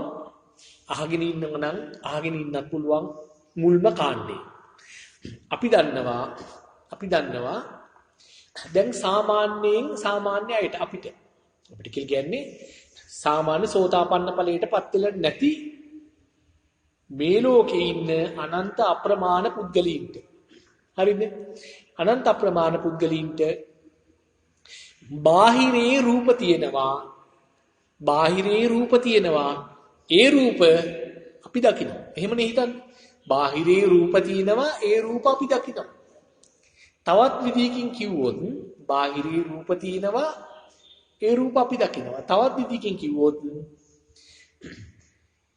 දකින දේ බාහිරේ තියෙනවා බාහිරේ තියෙන දේ දකිනවා. දකින දේ බාහිරේ තියෙනවා බාහිරේ තියෙන දේ දකිනවා. ඔන්න සාමාන්‍ය හිතන එක. දැන් ඔයිට වෙනස්ව කියන්න ගියොත් එහෙම හිතන්නේ මොකද්ද? අපිට පිස්සු කියලා හිතනවා. එතකොට මේ ධර්ම කරුණු අන් අය ඒ කියන්නේ ධර්මයට කැමැත්තක් නොදක්වන අය ඉදිරියේ කතා කරන්න යන්න එපායි කියලා තමයි පැහැදිලි කරලා තියෙන්නේ. එතකොට බාහිරේ රූප තියෙනවා ඒ රූප දකිනවා. නැත්තම් බාහිරේ තියෙන දේවල් දකිනවා දකින දේවල් බාහිරේ තියෙනවා. ඔන්න පළවෙනි එක. ඊට පස්සේ එයාලා බාහිරේ ශබ්ද තියෙනවා එයාලට. ඒ ශබ්ද ඇහෙනවා එයාලට. තවත් විදිහකින් කිව්වොත් ඇහෙන දේවල් බාහිරේ තියෙනවා බාහිරේ තියෙන දේවල් ඇහෙනවා. ඊට පස්සේ නාසය ගමු අපි කියන්නේ මේවා කරුණු හරියට පටලවා ගන්න නැතුව කියන්න පුළුවන් නම් මේ පිටුතුන් ටිකක් ධර්මයේ පිළිබඳව ටික ටික ඒ කියන්නේ වචන හුරු වෙලා තියෙනවා. බාහිරේ ගඳ සුවඳ තියෙනවා. ඒ ගඳ සුවඳ අපිට දැනෙනවා. නැත්තම් අපිට දැනෙන්නේ බාහිරේ තියෙන ගඳ සුවඳ දැනෙන ඒ ගඳ සුවඳ බාහිරේ තියෙනවා. ඊළඟ එක බාහිරේ රස තියෙනවා. ඒ රස අපිට දැනෙනවා. අපිට දැනෙන්නේ බාහිරේ තියෙන රසයක්. ඒ රසය එළියේ තියෙනවා. එළියේ තියෙන රස අපිට දැනෙනවා. හරි. බාහිරේ පහස තියෙනවා. මෘදු පහසක් වෙන්න පුළුවන්, මොළොක් පහසක් වෙන්න පුළුවන්, දෘಢ කටුක පහසක් තියෙනවා. බාහිරේ පහස තියෙනවා. ඒ පහස අපිට දැනෙනවා. අපිට දැනෙන්නේ බාහිරේ තියෙන පහස. ඔන්න සාමාන්‍ය හිතන විදිය. සෝතාපන්න ඵලයටපත් වෙච්ච පුද්ගලයා දන්නවා බාහිරේ රූප තියෙනවා. හැබැයි ඒ රූප දකින්න බෑ. බාහිරේ රූප තියෙනවා ඒ රූප දකින්න බෑ. තව විදිහකින් කිව්වොත් බාහිරේ තියෙන දේ දකින්න බෑ. දකින්න දේ බාහිරේ නෑ. බාහිරේ තියෙන දේ දකින්න බෑ. දකින්න දේ බාහිරේ නෑ. ඔන්න විෂන් එකට දර්ශනයට එනකොට උන්වහන්සේලා දන්නවා. හරි ඊළඟ එක. බාහිරේ සද්ද තියෙනවා. උන්වහන්සේලා පිළිගන්නවා බාහිරේ සද්ද තියෙනවා. හැබැයි බාහිරේ තියෙන සද්ද අහන්න බෑ. ඇහෙන සද්ද බාහිරේ නෑ. ඇහෙන සද්ද බාහිරේ නෑ. පැහැදිලි. හරි. බාහිරේ ගඳ සුවඳ තියෙනවා. බාහිරේ තියෙන ගඳ සුවඳ අපට දැනෙන්නේ නෑ. මේ දැනෙන ගඳ සුවඳ බාහිරේ නෑ. ඊළඟට බාහිරේ රස තියෙනවා. බාහිරේ රස තියෙනවා. ඒ රස නෙවෙයි අපිට දැනෙන්නේ. අපිට රස දැනෙනකොට ඒ රස නෙවෙයි දැනෙන්නේ. ඒ රස නෙවෙයි දැනෙන්නේ. අපිට දැනෙන රස බාහිරේ නෑ. අපිට දැනෙන දේ බාහිරේ නෑ. ඊට පස්සේ පහස. බාහිරේ පහස තියෙනවා. අපිට දැනෙන්නේ ඒ පහස නෙවෙයි. අපිට දැනෙන පහස බාහිරේ තියෙන එකක් නෙවෙයි. ඔන්න සෝතාපන්න ඵලයටපත් වුණා නම් ওই ටික දැන් හරියට වැටහෙන්න ඕන. එතකොට දකින්නකොට ඇහෙනකොට නාසයෙන් ගඳ සුවඳ දැනෙනකොට දිවෙන් රස බලනකොට කයට පහස දැනෙනකොට වේදනාවක් දැනෙනකොට ඔන්න ඔය අණුව හිතන්න පුළුවන්කම තියෙනවා. ඥානතෝ ඊට පස්සේ පස්සතෝ කියන කොටසට වැටෙන්නේ ඒ අණුව හිතු. පැහැදිලිද? ඔන්න සෝදාපන්න පුද්ගලයා දන්නවා. ඒ වගේ මෙයා දැකලා තියෙනවා. ප්‍රත්‍යක්ෂ කරගෙනක් තියෙනවා. පැහැදිලිද? ඔන්න එක කාණ්ඩයක්. එක කාණ්ඩයක්. පැහැදිලිනේ? දැන් සෝතාපන්න ඵලයටපත් වෙනකොට බාහිරේ තියෙන දේවල් දකින්න බෑ. දකින්න දේ එළියේ නෑ. එයා දන්නවා. බාහිරේ තියෙන දේවල් අහන්න බෑ. ඇහෙන දේ එළියේ නෑ. බාහිරේ තියෙන ගඳ සුවඳ විඳින්න බෑ. අපි විඳින ගඳ සුවඳ ඒවා බාහිරේ නෑ. බාහිරේ තියෙන රස දැනෙන්නේ නෑ. අපිට විඳින්න බෑ. අපි විඳින දේ බාහිරේ නෑ. එතකොට බාහිරේ තියෙන පහස අපිට විඳින්න බෑ. අපි විඳින දේ බාහිරේ නෑ. හරි. ඔය එක. දැන් ඊළඟ කරුණ. ඊළඟ කාණ්ඩය. ඊළඟ කාණ්ඩය ගත්තොත් එහෙම ඒ තමයි දැන් සාමාන්‍ය පුද්ගලයන් දකින්නේ මෙන්න මේ ආකාරයට. එයාලගේ දැක්ම මේකයි. එයාලගේ දැක්ම මේකයි. මොකක්ද එයාලගේ දැක්ම? දකින්න දේවල් අල්ලන්න පුළුවන්. දකින්න දේවල් අල්ලන්න පුළුවන්. දකින්න දේවල් වල ගඳ සුවඳ බලන්න පුළුවන්. දකින්න දේවල් වල රස බලන්න පුළුවන්. දැන් දැක්ක පරිප්පු ව්‍යංජනයක් තියෙනවා. ඒ දකින්න දේ සුවඳ තමයි මේ එන්නේ. ඒ දකින්න දේ රස බලන්න පුළුවන් කියලා. ඇයි බැරි කියලා හිතෙනවා. පැහැදිලිද? හරි. එතකොට දකින්න දේ අල්ලන්න පුළුවන්, දකින්න දේ ගඳ සුවඳ බලන්න පුළුවන්, දකින්න දේ රස බලන්න පුළුවන්. ඒ තමයි සාමාන්‍යයෙන් හිතන විදිහ. ඒ වගේම තමයි ගඳ සුවඳ විඳිනකොට ඒ ගඳ සුවඳ විඳින දේ කොතනින්ද එන්නේ කියලා අපිට අල්ලලා බලන්න පුළුවන්. මෙතනින් එන්නේ මේක. හරිද? ඒකේ රස බලන්න පුළුවන් අපිට. ඒ වගේම තමයි අපිට රසක් දෙන යම් කිසි දෙයක් තිබුණොත් ඒ රස එන්නේ මෙතනින් කියලා එක දැක ගන්න පුළුවන් අපිට. ඒ රස එන්නේ මෙතනින් කියලා දැක ගන්න පුළුවන්. ඒ රස එන දේ සුවඳ බලා ගන්න පුළුවන් අපිට. ඒ රස එන දේ අල්ලලා බලන්න පුළුවන්. ඔය තමයි සාමාන්‍යයෙන් හිතන විදිය. හැබැයි සෝතාපන්න ඵලයටපත් වෙච්ච පුද්ගලයා දන්නවා දකින්න දේ අල්ලන්න බෑ. දකින්න දේ දකින්නවාම විතරයි. දකින්න දේ දකින්නවාම විතරයි. ඒ වගේම තමයි ඇහෙන දේ අන්න අතනින් එන්නේ කියලා ඇහෙන්නේ මේකෙන් කියලා අල්ලන්න බෑ කියලා. ඇහෙන දේ ඇහෙනවාම විතරයි. ගඳ සුවඳක් දැනුනොත් ගඳ සුවඳ දැනෙන්නේ මෙන්න මේකින්ය කියලා අල්ලන්න බෑ. ඒ ගඳ සුවඳ අල්ලන්න බෑ. ගඳ සුවඳ අල්ලන්න බෑ. රසයක් දැනුනොත් එහෙම ඒ දැනෙන රසය අපිට අල්ලන්න බෑ. ඒ දැනෙන්නේ ඒ රසය මේකේ තියෙන රසයයි කියලා අපිට කියන්න බෑ. පැහැදිලිද? සෝතාපන්න පුද්ගලයා දන්නවා දැකීමක්ම විතරයි, ඇහෙන එක ඇසීමක්ම විතරයි. ඊට එහා කිසිම ඉන්ද්‍රියකින් ඇහෙන්නේ මොකකින්ද? කනේ. කනනේ උදව් වෙන්නේ. ඊට අමතරව වෙන කිසිම ඉන්ද්‍රියකින් මේ ඇහෙනවා කියන එකට සම්බන්ධ කරගන්න බෑ. දකින්නේ ඇහෙන්. ඒ ඇහෙන් දකින්න එක වෙන කිසිම ඉන්ද්‍රියකින් පරිහරණය කරන්න බෑ. අතින් පරිහරණය කරන්න බෑ. දකින්න දේ අල්ලන්න බෑ. සාමාන්‍ය කෙනෙකුට නම් දකින්න දේ පොඩි දරුවෙක් දැක්කහම ඒ දරුවා අල්ලන්න පුළුවන්.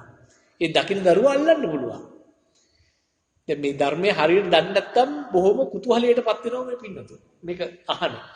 එතකොට ඒ කුතුහලයටපත් වෙලා හෝ ඒ ඔස්සේ මේ පිළිබඳව විමර්ශනය කරලා මේක සම්පූර්ණයෙන් අහලා මේ අවබෝධතා ඥානය ගන්න පුළුවන් නම් ඒක ලොකු භාගයක් තමයි. දැන් දකින්න දේ අල්ලන්න බැරි වෙන්නේ ඇයි කියලා හිතනව නේද? නමුත් සෝතාපන්න ඵලයටපත් වෙනකොට දන්නවා දකින්න දේ අල්ලන්න බෑ. දකින්න දේ ඒක ඇහෙන් සිදු කරන දේ වෙනත් අවයවයකින් වෙනත් ඉන්ද්‍රියකින් පරිහරණය කරන්න බෑ. ගඳ සුවඳත් එහෙමයි. ගඳ සුවඳ දැනෙන්නේ නාසයේ මැදිහත් වෙලා ඒක වෙනත් කිසිම ඉන්ද්‍රියකින් පරිහරණය කරන්න බෑ. ඒ වගේමයි රස දැනෙනකොට මැදිහත් වෙන්නේ දිව. ඒක වෙනත් කිසිම ඉන්ද්‍රියයකට වෙනත් ඒවායින් පරිහරණය කරන්න බෑ. ඒ වගේමයි පහසක් ලැබෙනකොට ඒකට මැදිහත් වෙන්නේ කය. එතකොට වෙනත් ඒ පහස එන්නේ මේකෙන් කියලා දකින්න බෑ. පැහැදිලිද? හරි. මෙන්න මේක පොඩ්ඩක් පැහැදිලි කරන්න අපි සරල උදාහරණයක් ගමු. මීට කලිනුත් අවස්ථා කීපයකදී අපි මේක පැහැදිලි කරලා ඇති. දැන් මේ පින්නතුන් දන්නවා දැන් මේ අපේ ඉස්සරහා පේන මේ පින්නතුන් ඉස්සරහා පේනවා මොකද්ද? බිත්තිය. බිත්තිය පේනෝනේ. ඔව්. දැන් ඔන්න සාමාන්‍ය කෙනෙක් හිතන විදිය. හරිද? සාමාන්‍ය කෙනෙක් හිතන විදිය. දකින්න දේ අල්ලන්න පුළුවන් නේ. ඔව්. මොකද්ද දකින්නේ? බිත්තියක් දකින්න. බිත්තිය ගිහිල්ලා අල්ලන්න පුළුවන්. එතකොට ඔය දකින්න දේ ඊට පස්සේ ගඳ සුවඳ බලන්නත් පුළුවන්. දැන් දකින්නේ බිත්තියක් එතෙන්ට ගිහිල්ලා නාසය තියලා ගඳ සුවඳ බලන්න පුළුවන් සාමාන්‍යයට. ගඳ සුවඳක් එනවා. දැකපු දේ ගඳ සුවඳක් ආවා. රස බලන්නත් පුළුවන්. පොඩ්ඩක් හපල බැලුවොත් දිව ගාලා බැලුවොත් කුමනෝ රසයක් එනවා. දැකපු දේ රසය ඔන්න ආවා. හැබැයි සෝතාපන්න ඵලයටපත් වෙච්ච පුද්ගලයා ඊට වඩා ගැඹුරු දර්ශනයක් එයාගේ තියෙනවා. එයා දන්නවා මෙතන දකින්නේ බිත්තියක් නෙවෙයි. මෙතෙන්දී මොකක්ද වෙන්නේ? ඇහැට එන්නේ වර්ණය. ඇහැට එන්නේ වර්ණය. මෙතන බිත්තියක් කියලා කියන්නේ විදියක් නෑ. මොකද වැලි ගඩොල් සිමෙන්ති මොනවත් පේන්නේ නෑ. එයා දන්නවා වැලි ගඩොල් සිමෙන්ති මොනවත් පේන්නේ නෑ. මෙතන තියෙන්නේ මොකක්ද? වර්ණයක් විතරයි. සුදු පාට වර්ණය එන්නේ. වර්ණය එනකොට අපි බිත්තියක් කියලා හිතා ගන්න කතාවකුයි තියෙන්නේ. අපි ඇහැට අනුව අපිට වර්ණයක් එනවා. සුදු පාටක් දකින්න. දැන් මෙතන වැලි ගඩොල් වලින් හදපු බිත්තියක් නැතුව හાર્ඩ්බෝඩ් එක. හොඳ හાર્ඩ්බෝඩ් එකක් ගහලා ඒ හાર્ඩ්බෝඩ් එකේ ඔය පාටම තින්ත ගාලා තිබුණා නම් කිසිම පළුද්දක් නැතුව අපිට කියන්න පුළුවන් දෝක දුර ඉඳලා බලලා කලින් දන්නේ නැත්තම් ඕක තියෙන්නේ බිත්තියක් නෙවෙයි හાર્ඩ්බෝඩ් එකක් කියලා කියන්න පුළුවන්ද? බෑ. හાર્ඩ්බෝඩ් එකක් කියලා කියන්න බෑ. එතකොට දැන් සෝතාපන්න ඵලයටපත් වෙනකොට එයා දන්නවා මේ බාහිරේ දකින්නේ වර්ණය. ඇහෙන් දකින්නේ කුමක්ද? වර්ණය. එතකොට එයා දන්නවා දැන් මේ දකින්න දේ අල්ලන්න බෑ. මොකද දැක්කේ මොකක්ද? වර්ණය. වර්ණය අල්ලන්න බැරි බව එයා දන්නවා. වර්ණය අල්ලන්න බෑ. වර්ණය අල්ලන්න බෑ. ඊට පස්සේ මේ දැකපු දේ දැන් දැක්කේ මොකක්ද? වර්ණය. වර්ණය අල්ලන්න බෑ. හැබැයි මෙතෙන්ද ගිහිල්ලා අත තිබ්බොත් අතට දැනෙන්නේ කුමක්ද? මෙතන තියෙන තද ගතිය නැත්තම් සතර මහා ධාතුවේ පඨවි ගතිය තමයි දැනෙන්නේ. තද ගතියයි දැනෙන්නේ අතට. එතකොට ඔය අතට දැනෙන තද ගතිය ඇහෙන් දකින්න බැරි බව යා දන්නවා. තද ගතිය ඇහෙන් දකින්න බෑනේ. ඒ වගේමයි අතට දැනෙන මේ තද ගතිය නාසයෙන් විඳින්න බැරි බවත් එයා දන්නවා. තද ගතියේ තියෙනවද ගඳ සුවඳ?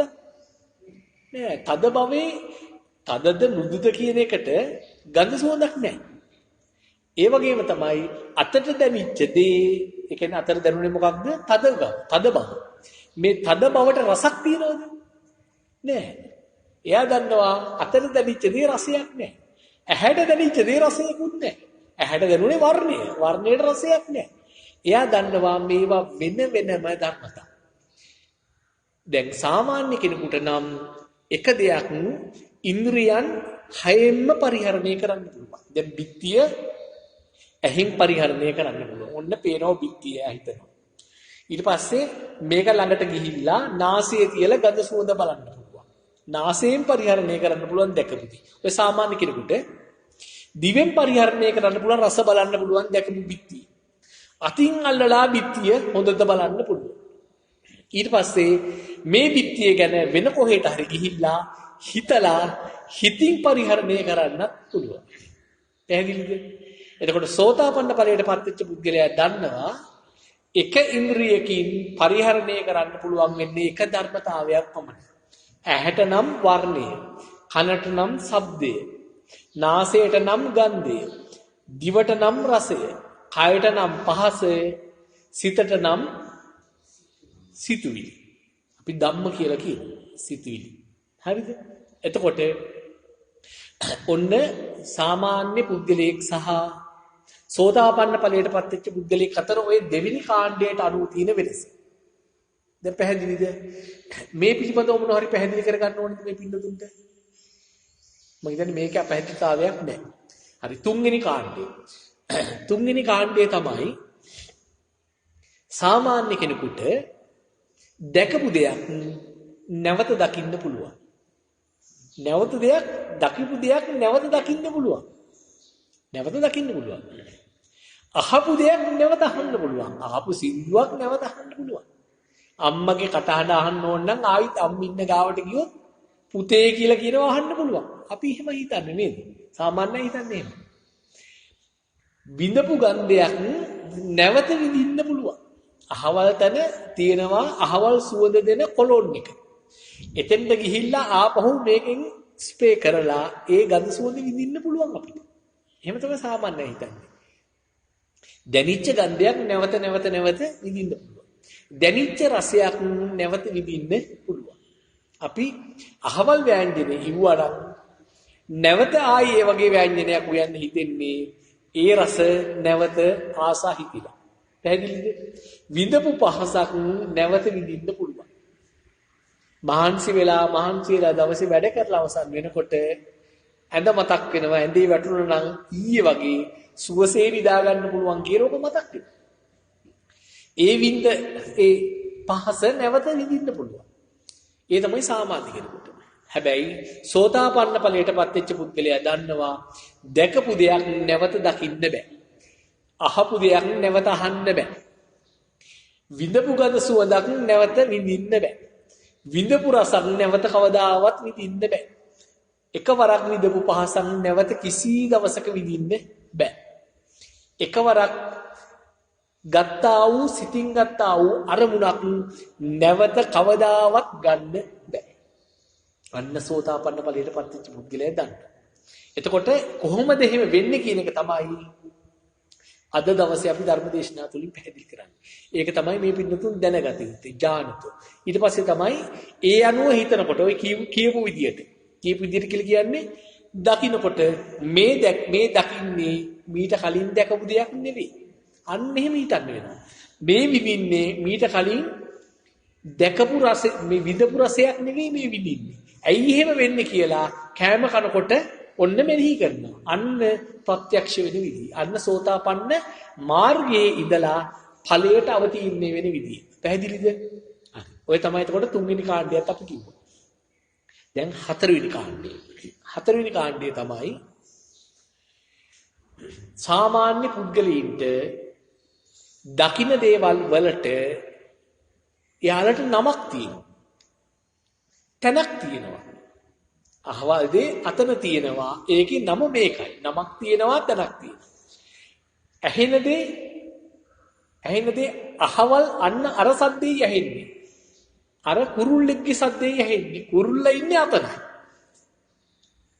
ඇහෙන දේ නමක් තියෙනවා තැනක් තියෙනවා. දැනෙන ගඳ සුවඳට නමක් තියෙනවා තැනක් තියෙනවා.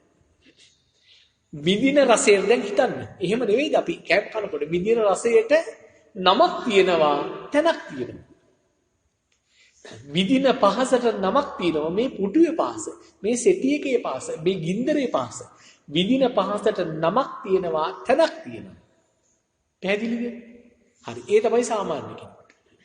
එතකොට සෝතාපන්න ඵලයටපත් වුණා නම් එයා දන්නවා දකින්න දෙයට නමක් නැහැ. දකින්න දේ තියෙන තැනක් නැහැ. දැන් බලන්න පින්වතුනි දකින්න දෙයට නමකුත් නැත්තම් සෝතාපන්න ඵලයටපත් වෙච්ච පුද්ගලයා දන්නවා මේ දකින්න දෙයට නමක් නැහැ. තියෙන තැනකුත් නැහැ මේක. මේ දකින්න දේ තියෙන තැනක් නැහැ. මේ දකින්න දේ තියෙන තැනකුත් නැත්තම් නමකුත් නැත්තම් නමයි ස්ථානයයි එකතු වෙලා නේද ලිපිනේ ඇඩ්‍රස් එක හැදෙන්නේ. එහෙනම් මේ දකින්න දෙයට ඇඩ්‍රස් එකක් නැහැ. ඇඩ්‍රස් එකක් නැත්තම් නැවත සොයාගෙන යන්නට බෑ. සෝතාපන්න පුද්ගලයා දන්නවා. පෘථග්ජන පුද්ගලයාට ඇඩ්‍රස් එකක් තියෙනවා. දකින්න දෙයට නමක් තියෙනවා, තැනක් තියෙනවා, ලිපිනයක් තියෙනවා. නැවත සොයාගෙන යන්න පුළුවන්. පැහැදිලිද? ඔන්න කෙලෙස් සොයාගෙන යන ආකාරය. හරිද? ආශ්‍රව එකතු කරගන්න විදිය. සෝතාපන්න පුද්ගලයා දන්නවා ඇහෙන දෙයට නමක් නැහැ. ඇහෙන දේ ඇහෙන තැනක් නැහැ. මේක හරියට මේ පිළිතුරු තෝරගන්න. අපි මේක පැහැදිලි කරනවා සිනමා ශාලාවක් උදාහරණයට අරගෙන ඉතා උදි පැහැදිලි කරන්න අද බලාපොරොත්තු වෙනවා. දකින දෙයට නමක් නැහැ. දකින දේ තියෙන තැනක් නැහැ. ඇහෙන දෙයට නමක් නැහැ. ඇහෙන දේ තියෙන තැනක් නැහැ. අහවල් තැන කියලා කියන්න බෑ. දැනෙන ගඳ සුවඳට නමක් නැහැ. ඒ දැනෙන ගඳ සුවඳ අහවල් තැනයි තියෙන්නේ කියලා මේ දැනෙන්නේ මෙතන තියෙන දෙයි කියලා කියන්න බෑ. දැනෙන රස ඒකට නමක් නැහැ. ඒ රසය තියෙන්නේ මෙතනයි කියලා කියන්න බෑ. දැනෙන පහස මෙන්න මේ පහසයි මට දැනෙන්නේ නැත්නම් මේ පහසයි දැනෙන්නේ මේ පහස දැනෙන්නේ මෙන්න මෙතනයි මේක තියෙන්නේ කියලා කියන්න බෑ. ඒ කියන්නේ නමකුත් නැහැ තැනකුත් නැහැ. ඒ කියන්නේ සෝතාපන්න පුද්ගලයා අරමුණු ගන්නකොට ඇඩ්‍රස් නැතුවයි එයා ගන්න. සෝතාපන්න නොවිච්ච පුද්ගලයා දර්ශනයක් නැති පුද්ගලයා නැත්තම් වැරදි දර්ශනයෙන් යුක්ත පුද්ගලයා එයාට ගන්න හැම අරමුණකම ලිපිනයක් ඇඩ්‍රස් එකක් තියෙනවා. නැවත නැවත සොයාගෙන යන්න පුළුවන්. පැහැදිලිද? ඔන්න කාණ්ඩ 4. දැන් මේ කාණ්ඩ 4ට අදාළව කොහොමද අපි පැහැදිලි කරන්න කියලා තමයි අද ධර්මදේශනය තුල අපි පැහැදිලි කරන්න උත්සාහ කරන්නේ. මේ කරුණු ටික පැහැදිලි කරන්න මේ පින්නතුන්ට වැදගත් වෙනවා මූලික වශයෙන්ම මෙන්න මේ මූලික දැනුම් සම්භාරය අනිවාර්යයෙන්ම ගත යුතුයි. මේ මූලික දැනුම් සම්භාරය මීට කලින් අරගෙන ඇති. හැබැයි මේ දැනුම් සම්භාරය නැවත නැවත කොපමණ වාරයක් කිව්වත් ඒක වැඩි වෙන්නේ නැහැ. වැඩි වෙන්නේ නැහැ මොකද මේ දැනුම් සම්භාරය අරගත්තේ නැතොත් අපිට මේක අවබෝධ කරගන්න බෑ. එතකොට දැන් එහෙමනම් පොඩි විවේකයක් එහෙම ඕනද? පොඩි විවේකයක් විනාඩි 10ක විතර. ඔව් විනාඩි 10ක විතර විවේකයක් දීලා අපි මෙන්න මේ කියපු මේ කාණ්ඩ 4ක් යටතේ අපි විග්‍රහ කරා දැන්. සාමාන්‍ය කෙනෙක් කට්ටිය දකින්නේ ඒ කට්ටියගේ දර්ශනය මොකක්ද? සෝතාපන්න පුද්ගලයාගේ දර්ශනය මොකක්ද? කාණ්ඩ 4ක් යටතේ. මේ කරුණු 4 අවබෝධ කරගන්න නම් මූලික දැනුම් සම්භාරයක් අවශ්‍ය වෙනවා. අන්න ඒ දැනුම් සම්භාරය ගැන පැහැදිලි කරන්න තමයි අද අපි උත්සාහ කරන්නේ. එතකොට ඊට කලින් අපි පොඩි විවේකයක් දෙනවා. මොකද අපිට හොඳටම මේ ධර්ම කරුණු ටික හොඳටම ග්‍රහණය කරගන්න අවශ්‍ය නිසා විශේෂයෙන් මතක තියාගන්න ඊළඟ කොටසදී අපි පැහැදිලි කරනවා මෙන්න මේ කරුණ. මේ පින්නතුන්ට මීට කලින් මතක ඇති අපිට මතක විදියට නවම්පුර පසළොස්වක පොහොය දවසක අපි කරපු ධර්මදේශනය. දැන් මේ ධර්මදේශනා අපි සම්බුද්ධ දේශනා නමින් YouTube දැන් භාගත කරලා නැත්නම් අහන්න පුළුවන් ඕනෑම පින්නතුකට. දැන් ගොඩක් අය මේ දේශනාවන්ට සමන් දෙනවා YouTube එකේ සම්බුද්ධ දේශනා කියන නම. එතකොට ඒ සම්බුද්ධ දේශනාවලත් මම නැවත ඒක අහනකොට අපිට අහන්න